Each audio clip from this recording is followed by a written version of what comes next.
नमस्कार, मी रुशाली यादव सारंग। या बुलेटिनमध्ये आपण बातम्या विस्ताराने पाहणार आहोत। बुलेटिनच्या सुरुवातीला महत्त्वाची बातमी। राज्यामध्ये 125 जागा जिंकण्याचा भाजपचा संकल्प आहे अशी माहिती सूत्रांकडून मिळतेय। विधानसभेसाठी अमित शहांच्या उपस्थितीमध्ये भाजप नेत्यांची खलबतं झाली। जवळपास 50 जागांवर भाजपला विजयाची खात्री आहे। उर्वरित 75 जागा जिंकण्याची जबाबदारी प्रमुख नेत्यांवर सोपवण्यात आली आहे अशी माहिती सूत्रांकडून मिळतेय। दरम्यान अमित शहा आज महायुतीच्या नेत्यांसोबत महत्त्वाची बैठक घेण्याची शक्यताही वर्तवली जाते। भाजपच्या कोर कमिटीची काल जवळपास 2 तास बैठक झाली आणि या बैठकीमध्ये शहांनी अनेक सूचना ज्या आहेत त्या दिलेल्या आहेत। राज्यामध्ये 125 जागा जिंकण्याचा भाजपचा मानस आहे अशी माहिती सूत्रांकडून मिळतेय। राज्यात भाजपचं मिशन 125। विधानसभेसाठी अमित शहांच्या उपस्थितीत भाजप नेत्यांची खलबतं सुरू आहेत। राज्यात भाजपचा 125 जागा जिंकण्याचं मिशन आहे।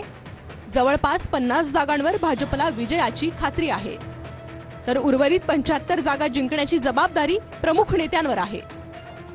अमित शहा आज महायुतीच्या नेत्यांसोबत महत्त्वाची बैठक घेण्याची शक्यता आहे, तर महायुतीतील जागा वाटपावर देखील आजच्या बैठकीत चर्चेची शक्यता आहे।